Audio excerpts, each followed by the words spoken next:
There's something deeply unsettling about being misunderstood in a very specific way. When people reduce you to something harmless, something soft, something predictable, they look at your restraint and call it innocence. They look at your patience and call it weakness. They look at your silence and assume there's nothing behind it. And so they give you a label that feels almost flattering on the surface, but is, in fact, a profound miscalculation. Because what they fail to recognize is that what appears as light is often forged in confrontation with darkness. That what looks like calm is frequently the result of chaos that has already been faced, endured, and brought under voluntary control. You don't become good by accident. You don't become disciplined, measured, and precise without first encountering the very forces that could have made you dangerous in a far less controlled way. And that's where the tension lies. Because the same person they call an angel is someone who has looked directly at what frightens others. Impulses, aggression, the capacity for destruction, and instead of being consumed by it, has integrated it. Not eliminated it, not denied it, integrated it. And that's a very different thing. Because something integrated doesn't disappear. It waits. It listens. It obeys. So when they stand there, comfortably placing you into a category that makes them feel safe, they're not seeing the full picture. They're seeing the surface, level order, but not the underlying structure that makes that order possible. And the truth is, order without the capacity for chaos isn't virtue. It's fragility. It's naivete. What actually commands respect, what actually alters the way the world responds to you, is the quiet recognition that beneath your composure lies something formidable, something that could act, could disrupt, could push back, but chooses not to, except when it becomes absolutely necessary. And that's precisely why your presence unsettles certain people in ways they can't quite articulate. Because on some level, they can sense that what you've built within yourself is not just goodness. It's controlled power. It's the ability to navigate darkness without becoming it. And for those who rely on manipulation, on chaos, on exploiting weakness, that's a problem. To be perceived as harmless is, in many cases, less an accurate assessment of your character and more a reflection of the observer's limitations. Limitations in perception, in experience, and, perhaps most importantly, in their willingness to confront complexity. People have a tendency to simplify what they do not immediately understand. It's cognitively efficient. It allows them to move through the world without constantly reassessing every individual they encounter. But that efficiency comes at a cost, because when they look at you and conclude that you are harmless, what they are often doing is compressing a multi-layered personality into something flat, something digestible, something that doesn't require deeper engagement. And that compression is not neutral. It reveals something about them. It suggests that they equate quietness with weakness, restraint with incapacity, and composure with passivity. These are not trivial assumptions. They are rooted in a worldview that prioritizes what is immediately visible and dismisses what is latent, what is potential, what is deliberately held back. So when you don't react impulsively, when you don't assert dominance in obvious or aggressive ways, they interpret that absence of display as an absence of ability. But that's a categorical error, because the absence of evidence is not evidence of absence, particularly when what is absent is something consciously withheld. There is also a subtle psychological comfort in labeling someone as harmless. It reduces uncertainty. If you are harmless, then you are predictable. If you are predictable, then you are manageable. And if you are manageable, then you pose no threat to the existing structure of their world. Socially, psychologically, even hierarchically. That's reassuring, especially for individuals who rely on stability in their assumptions about others. But that reassurance is fragile, because it is built on an incomplete model of who you are. What complicates this further is that genuinely capable individuals often do not feel the need to advertise their capability.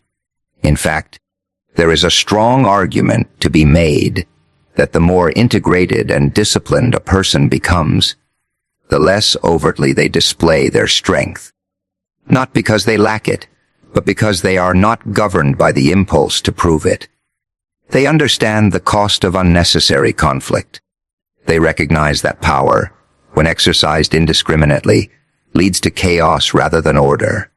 So they choose restraint, not as a default born of weakness, but as a strategic decision grounded in awareness.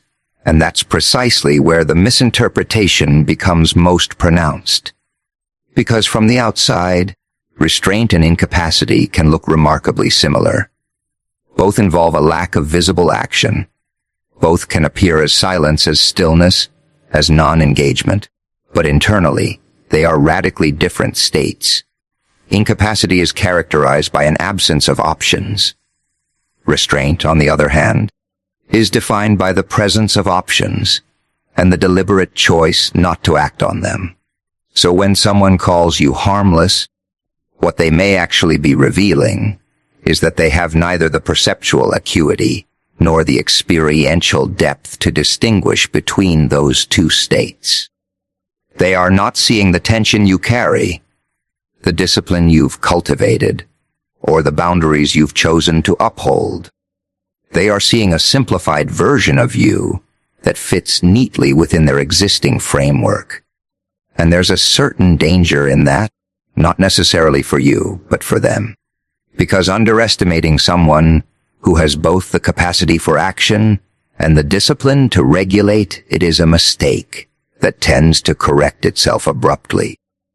Not because such a person is seeking to prove anything, but because reality has a way of asserting itself when pushed beyond a certain threshold.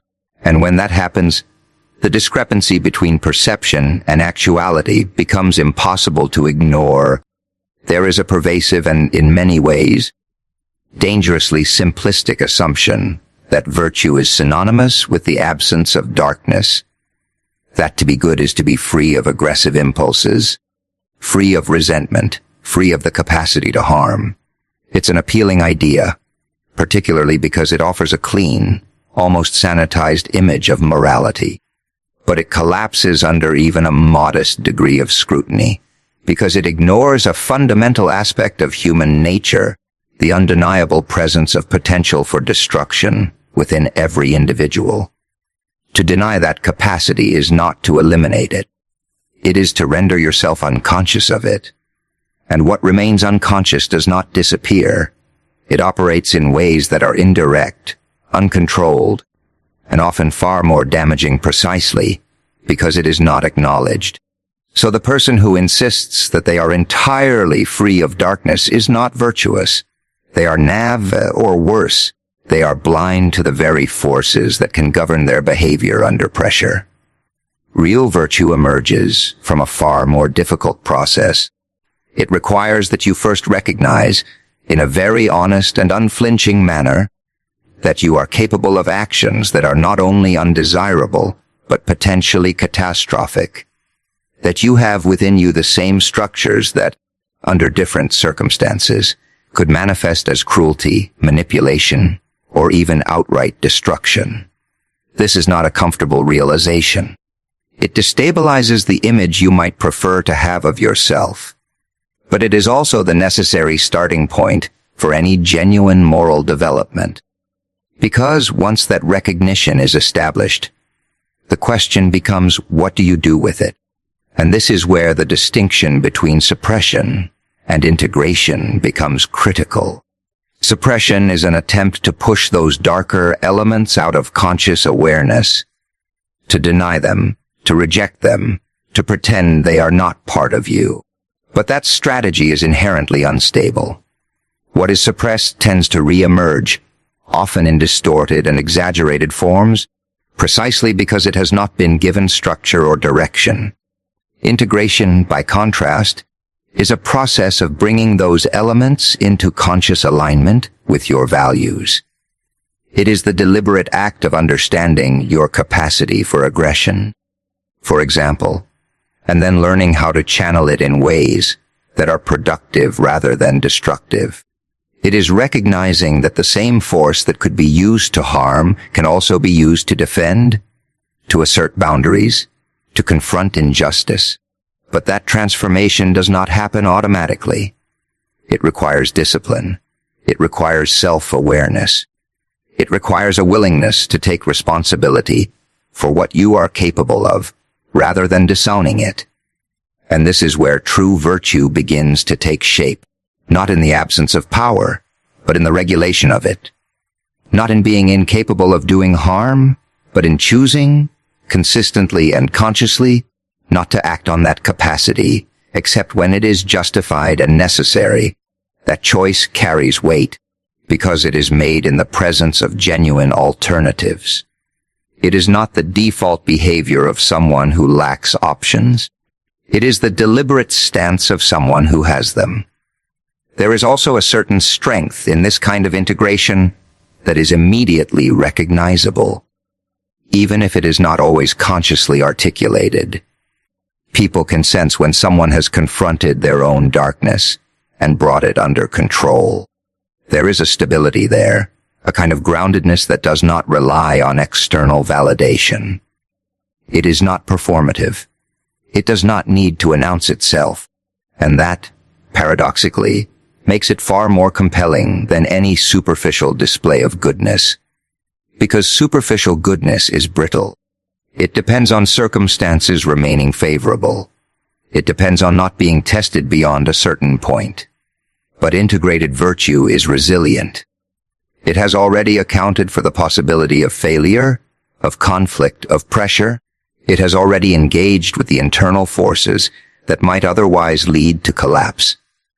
And as a result, it does not fracture as easily when those forces are encountered in the external world. There is a strong and deeply ingrained tendency to treat the darker aspects of one's personality as something alien, something intrusive that must be rejected outright, as if it were an external contaminant rather than an intrinsic component of the psyche. People often speak about their anger, their aggression, their capacity for resentment as though these elements are entirely separate from who they really are. And in doing so, they create a kind of internal division that is not only inaccurate, but also profoundly destabilizing. Because the reality is that your shadow, those traits you would rather not identify with, is not an optional add-on to your personality. It is part of the total structure. It contains within it a significant portion of your potential energy, your assertiveness, your ability to confront, to resist, to push back against what is unjust or misaligned. And when you reject it completely, when you attempt to disown it, what you are effectively doing is severing yourself from a critical source of strength. Now, that doesn't mean the shadow should be expressed impulsively or without constraint. That's precisely the mistake that leads to destructive behavior. But the opposite mistake, pretending it doesn't exist, is equally problematic. Because what is denied does not vanish. It becomes autonomous. It operates outside the domain of conscious control. And in that state, it is far more likely to manifest in ways that are disproportionate, misdirected, or even harmful to the very structures you are trying to maintain. So the task is not elimination. The task is understanding. It is the careful and often uncomfortable process of examining those aspects of yourself that you would prefer to ignore. Why do you feel anger in certain situations? What triggers your impulse to dominate or withdraw? Where does your resentment originate? And what does it reveal about your unmet expectations or violated boundaries? These are not trivial questions, and they do not have simple answers. But engaging with them is what allows you to begin transforming raw, unrefined impulses into something structured and usable. Because within that shadow lies the capacity for decisive action. It is the part of you that refuses to tolerate being treated unfairly. It is the source of the energy required to set boundaries, to say no when necessary, to confront rather than avoid.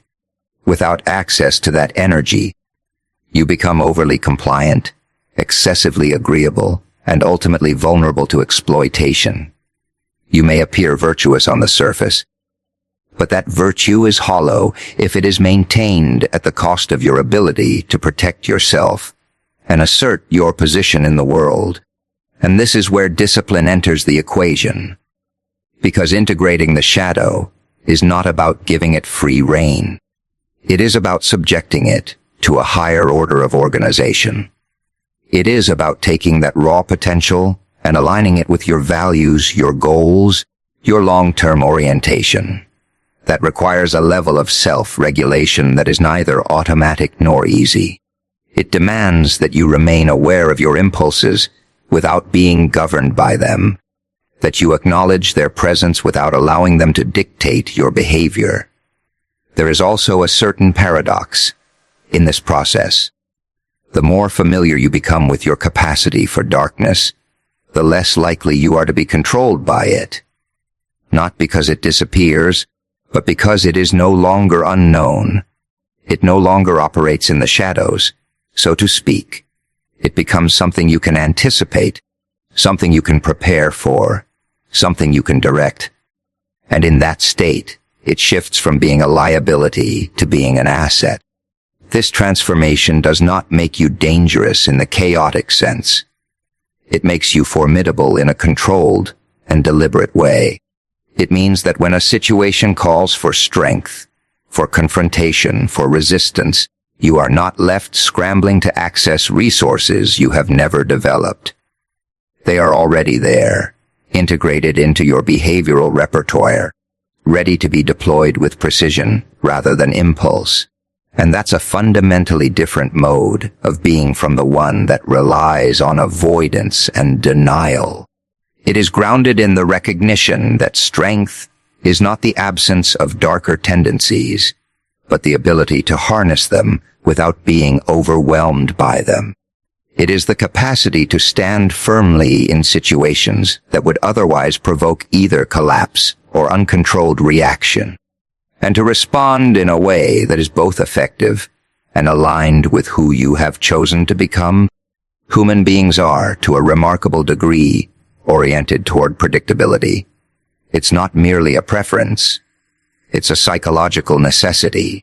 Predictability allows for the construction of stable expectations, and those expectations form the basis upon which we navigate social reality. When you can anticipate how someone will respond, how they will behave under pressure, how they will interpret events, you can position yourself accordingly. You can negotiate, cooperate, even compete without constantly recalibrating your understanding of the situation. But when that predictability is disrupted, something far more primitive begins to emerge. Because what people find unsettling is not simply power or even aggression. It is the inability to map someone accurately. And that's precisely what happens when calm is paired with capability. When an individual presents themselves in a composed, measured, and controlled manner, but simultaneously carries an underlying sense of strength that is not immediately expressed, it creates a kind of cognitive dissonance in the observer. The signals don't align with their expectations. The behavior doesn't fit neatly into a predefined category. Most people rely on surface, level cues to assess others. Tone of voice, posture, willingness to interrupt, displays of dominance. These are the markers that are typically used to determine who is assertive, who is passive, who is likely to push back, and who is likely to yield. But when someone does not conform to those visible patterns, when they do not engage in overt displays of dominance, yet do not exhibit signs of submission, the usual interpretive framework begins to break down. And it's in that breakdown that discomfort arises. Because now the observer is faced with uncertainty. They cannot easily determine your limits. They cannot predict your reactions with the same level of confidence. And in social dynamics, uncertainty often translates into perceived risk. Not necessarily because you are behaving in a threatening manner, but because you are not behaving in a way that can be easily categorized or anticipated. There is also a deeper layer to this, one that operates beneath conscious awareness. People are constantly, and often unconsciously, testing boundaries. They make small moves, subtle provocations, minor encroachments, slight shifts in tone, to gauge how others will respond. These tests are not always malicious. They are part of the ongoing negotiation of social hierarchy and personal space. But they rely heavily on predictability. If they know how you will respond, they can adjust their behavior to either accommodate or exploit that response. However, when your demeanor remains calm, but your responses are measured and precise rather than automatic, those tests yield ambiguous results. Sometimes you allow, sometimes you resist, but always in a way that appears deliberate rather than reactive. And that inconsistency, though it is not actually inconsistency, but rather context-sensitive behavior, makes it difficult for others to establish a stable model of your behavior. That difficulty can be interpreted as unease. Because if someone cannot predict you, they cannot easily control or influence you. And if they cannot do that, then the usual strategies they rely on, whether cooperative or manipulative, become less effective. So what they experience is not necessarily fear in the conventional sense, but a kind of psychological tension. A recognition that there is more going on beneath the surface than is being explicitly displayed. It's also worth noting that this kind of presence does not require overt assertion to be impactful. In fact, its strength lies precisely in its subtlety. When calm is genuine, when it is not a facade, but the result of internal organization and self-regulation, it carries a certain weight. It signals that the individual is not easily destabilized, not easily provoked into losing control. And that in itself is a form of power that does not need to be advertised. Because what is truly unsettling is not loudness or aggression. Those are, in many ways, easier to interpret and respond to. What unsettles people is the quiet indication that someone has access to a wider range of responses than they are currently choosing to display. That there is a depth of capability that remains, for the most part, concealed but undeniably present.